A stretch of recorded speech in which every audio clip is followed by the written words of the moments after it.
Hello, and welcome to Fun Views Tutorials. My name is Dave, and I am the host of this channel. Today's video is a little something different.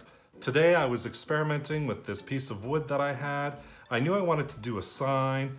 It was the Sanderson Sisters theme that I wanted to have, and I actually came up with this sign, and I think it turned out really, really well.